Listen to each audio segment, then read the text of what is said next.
Hello दोस्तों, रिफिक्शन एक YouTube channel पे आपका फिर से स्वागत है।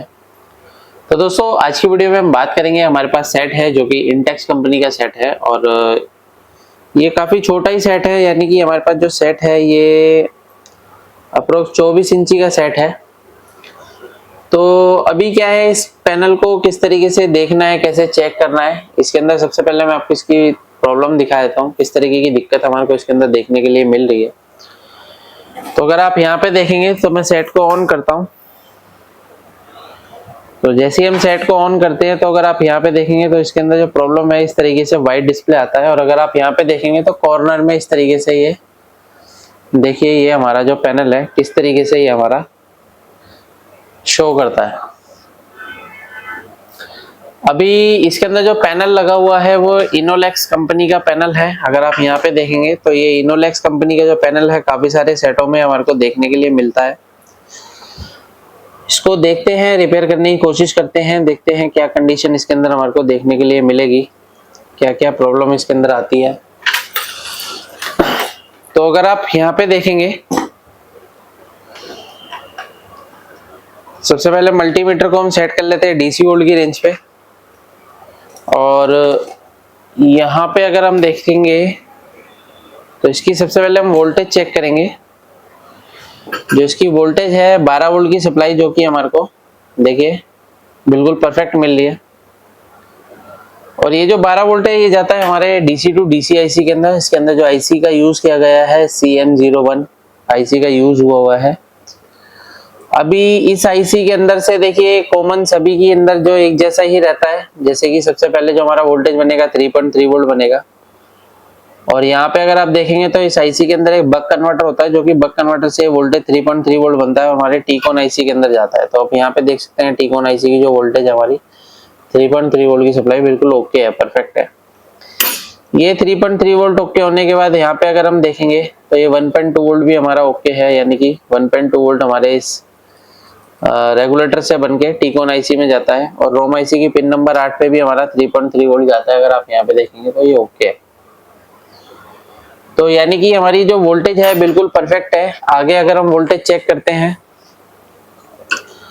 तो यहाँ पे अगर मैं देखता हूँ तो सबसे पहले देखिए यहाँ पे जो वोल्टेज हमारा बन रहा है वो 11 वोल्ट के अराउंड हमारे को यहाँ पे वोल्टेज मिल रहा है। यहाँ पे 12 है और दूसरे साइड पे देखेंगे तो 11, क्योंकि कुछ वोल्टेज जो होता है वो हमारा डायोड ड्रॉप करता है। तो यहाँ पे क्या है कि हमारा जो वोल्टेज है इस मोसफेट के सोर्स पे जा रहा है, लेकिन अगर हम ड्रेन पे देखेंगे तो ड्रेन पे हमारा 11 वोल्ट आ रहा है। अब ये 11 वोल्ट की सप्लाई जो है, इस वोल्टेज से हमारा VGH और VGL बनेगा। तो अगर हम देख लेते हैं इसके अंदर VGH और VGL के लिए क्या कहानी है यहाँ पे। तो इसके लिए क्या है कि पैनल को हमारे को, यानी कि इसकी PCB को पीछे से देखना पड़ेगा, क्योंकि इसकी जितनी भी वोल्टेज है वो पीछे मेंशन है। यहाँ पे अगर हम देखते हैं तो इसके अंदर जो वोल्टेज बन गई है, अगर हम VGH वोल्टेज देखते हैं तो VGH हमारी 10 वोल्ट ही हमारे को यहाँ पे देखने के लिए मिल रहा है। और काफी पैनलों में मैं इस तरीके की दिक्कत देख चुका हूँ। और VGL में देखेंगे तो VGL में हमारे को -7 वोल्ट हमारे को परफेक्ट मिल रहा है। यानी कि बेसिकली अभी जो दिक्कत हमारे को देखने के लिए मिल रही है, हमारा जो VGH वोल्टेज है वो भी काफी हमारे को डाउन देखने के लिए मिल रहा है। यानी कि जो वोल्टेज है हमारी, ये वोल्टेज होनी चाहिए अप्रोक्स, मान के चलिए 27-28 वोल्ट होनी चाहिए। तो अभी अगर इस तरीके की कंडीशन मिल रही है तो इसके लिए हम देखिए इसको रिपेयर करने के दो ऑप्शन है। क्योंकि अगर ये वोल्टेज हमारे को बढ़ानी है तो बढ़ाने के लिए हम अलग से एक वोल्टेज बूस्टर भी लगा सकते हैं, जो कि VGH VGL का सर्किट आता है मार्केट में। लेकिन इसको देखते हैं, ओरिजिनल रिपेयर करने की कोशिश करते हैं। अगर होता है तो ठीक है, नहीं तो फिर रेगुलेटर ही लगा के हम इसके अंदर देंगे। तो यहाँ पे क्या है कि और भी अगर हम वोल्टेज है यहाँ पे देख लेते हैं कौन कौन सी वोल्टेज हमारे को मिल रही है। क्योंकि VGH वोल्टेज हमारे को चाहिए, तो हो सकता है कि हमारे को आसपास में कहीं पे मिल जाए। यहाँ पे अगर हम देखते हैं तो 5 वोल्ट की सप्लाई है, ये 10 वोल्ट मेरे को यहाँ पे मिल रहा है। तो 10 वोल्ट जो है मेरा VGH है, VGH से काम नहीं होगा। अभी वोल्टेज काफी कम है यहाँ पे, तो और आगे देखते हैं। तो वोल्टेज कम होने का रीजन दोस्तों मेरे को ये लग रहा है क्योंकि यहाँ पे जो वोल्टेज है हमारा AVDD ये हमारा ज्यादा होना चाहिए, मेरे को कम ही मिल रहा है। क्योंकि जब तक ये वोल्टेज हमारी प्रॉपर नहीं होगी तब तक VGH भी वोल्टेज बूस्ट नहीं हो पाएगा। ये ज्यादातर सर्किट में दिक्कत रहती है इनोलेक्स में। और यहाँ पे क्या है, वोल्टेज काफी दब रहे हैं इसके अंदर। तो अभी क्या है कि एक बार देख लेते हैं कि ये जो MOSFET है MOSFEट ओके है या नहीं है। कई बार MOSFEट खराब होता है, फीडबैक प्रॉपर तरीके से नहीं जा पाता है, तब भी इस तरीके की दिक्कत मिल सकती है। तो ये MOSFEट है हमारा P चैनल का। इसको अगर मैं चेक करता हूँ तो अगर आप यहाँ पे देखेंगे तो 332 वैल्यू दिखा रहा है। चेंज करके लगाते हैं 260।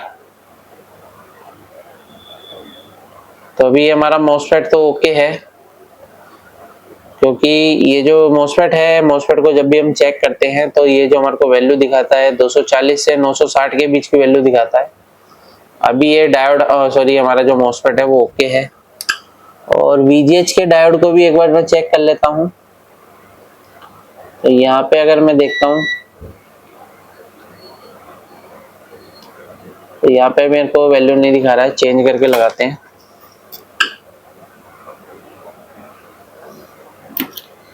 तो इसको क्या है, काफी थोड़े ध्यान से हमारे को चेक करना पड़ेगा। यहाँ पे मेरे को जो वैल्यू दिखा रहा है 595 वैल्यू दिखा रहा है।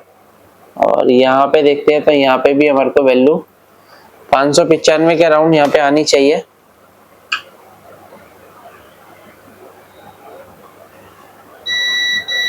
तो देख सकते हैं यहाँ पे 595 हमारे को परफेक्ट मिल रहा है। यहाँ पे भी 94। तो ये भी वैल्यू हमारी ओके है। तो अभी क्या है, डायोड को भी चेक कर लेते हैं। जो AVDD का डायोड है 471 दिखा रहा है, यानी कि ये भी ओके है। क्योंकि ये देख सकते हैं यहाँ पे वैल्यू 180 के अराउंड हमारे को यहाँ पे दिखा रहा है वैल्यू। तो ये वैल्यू भी हमारी ठीक है कहीं ना कहीं, क्योंकि 100 से नीचे नहीं होनी चाहिए इसकी वैल्यू। अभी हमारा ठीक है, कोई दिक्कत नहीं है। तो अप्रोक्स इसकी सारी चीजें ओके है, लेकिन प्रॉब्लम और क्या क्या है वो चीज हमारे को यहाँ पे देखनी पड़ेगी। तो दोस्तों अभी क्या है कि इस तरीके के जब सर्किट हमारे फंसते हैं, एक बार और वोल्टेज प्रॉपर तरीके से देखते हैं कहाँ कहाँ पे क्या क्या वोल्टेज है। क्योंकि कंपोनेंट हमारा कोई भी खराब नजर नहीं आ रहा है। यहाँ पे अगर मैं देख रहा हूँ तो 3 वोल्ट की सप्लाई परफेक्ट है, जो कि इस डायोड से हमारा निकल रहा है। यहाँ पे AVDD थोड़ा सा कम हमारे को नजर आ रहा है, क्योंकि AVDD जब तक नहीं बढ़ेगा तब तक। तो अभी क्या है, इनेबल वोल्टेज भी देख लेते हैं एक बार। इनेबल वोल्टेज बन रहा है, क्योंकि अगर इनेबल वोल्टेज नहीं बनेगा तो VGL वोल्टेज भी हमारा नहीं बनेगा, क्योंकि IC ड्राइव जब ही निकालती है जब इसको इनेबल मिलता है। तो इनेबल वोल्टेज पे भी इस तरीके से कुछ कह नहीं सकते हैं, लेकिन देखते हैं आगे। इसकी 9 नंबर पिन जो होती है वो इनेबल की होती है वैसे तो। इसके बैक साइड में अगर मैं देखता हूँ तो यहाँ पे ये देख सकते हैं पावर ऑन लिखा हुआ है। तो यहाँ पे जो वोल्टेज हमारे को आ रहा है, देखिए यहाँ वोल्टेज हमारे को कम मिल रहा है पावर ऑन पे।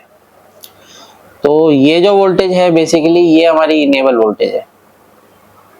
और इनेबल वोल्टेज अगर प्रॉपर नहीं रहेगा तो भी हमारी दिक्कत आ सकती है। तो इस कंडीशन में देखिए दोस्तों, ये जो है हमारा इनेबल जो आता है वो टीकॉन IC से आता है।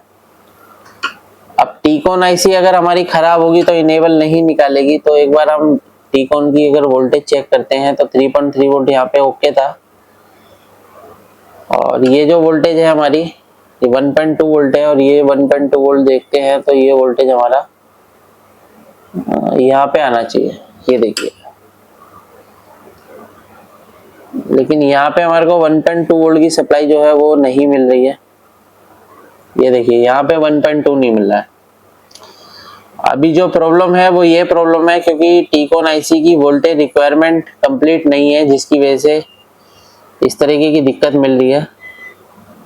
और यहाँ से अगर आप देखेंगे तो ये ट्रैक हमारा आ रहा है सीधा यहाँ से। तो अब ये भी हो सकता है वोल्टेज अगर यहाँ पर ड्रॉप हो जाएगी या आईसी शॉर्ट है तब भी इस तरीके से मिल सकता है। तो एक बार हम सप्लाई दे के देख लेते हैं अलग से। तो सप्लाई देने के बाद क्या कंडीशन रहती है वो चेक करने के बाद ही हमारे को पता लगेगा, क्योंकि अगर आईसी शॉर्ट हो जाएगी तो भी हमारे को इस तरह की कंडीशन मिल सकती है। बाकी चेक करने के बाद देखते हैं वोल्टेज देने के बाद। अभी मैं यहाँ पे सप्लाई जो है देता हूँ।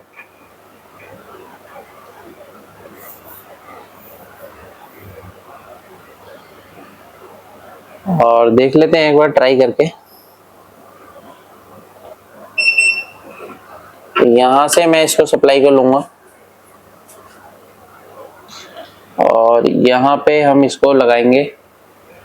ट्रैक काफी पतला है, छोटा है, तो थोड़ा ध्यान से हमारे को लगाना पड़ेगा। ये हमारा पीएफ है।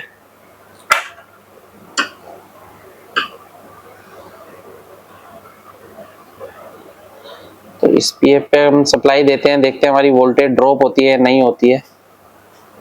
क्योंकि अगर वोल्टेज ड्रॉप हो जाएगी तो भी हमारे पैनल में हो सकता है टीकॉन आईसी खराब है, उसको टीकॉन आईसी को बदलेंगे। मैंने लगा दिया है। और यहाँ पे क्या है, सेट को फिर से ऑन करते हैं और यहाँ पे वोल्टेज चेक करता हूँ मैं। तो यहाँ पे हमारा 1.2 वोल्ट स्टेबल है। हाँ स्टेबल है 1.2 वोल्ट। और इनेबल वोल्टेज एक बार देखता हूँ इनेबल हमारी आती है नहीं आती है, तो इसको काफी ध्यान से देखना पड़ेगा। यहाँ पे देखेंगे इनेबल वोल्टेज हमारा 3.3 वोल्ट आ रहा है। VGH भी चेक कर लेता हूँ। तो VGH 29 वोल्ट हमारा ओके हो गया है। तो पैनल की अगर पिक्चर में देख लेते हैं क्या कंडीशन है। पिक्चर देखने के बाद हमारे को कंफर्म होगा क्या कंडीशन है। तो पैनल अभी हमारा क्या है ओके हो चुका है। तो ये जो प्रॉब्लम थी टीकॉन आईसी की वोल्टेज रिक्वायरमेंट कंप्लीट नहीं थी, जिसकी वजह से इस तरीके की दिक्कत हमारे को देखने के लिए मिल रही थी। तो अगर आपके पास भी इस तरीके के सेट आते हैं, आपको रिपेयर करने में प्रॉब्लम आती है, तो आप ट्रेनिंग ले सकते हैं। वीडियो अगर आपको पसंद आए तो वीडियो को लाइक करें, शेयर करें, कमेंट करें और चैनल को सब्सक्राइब जरूर करें। Thank you friends.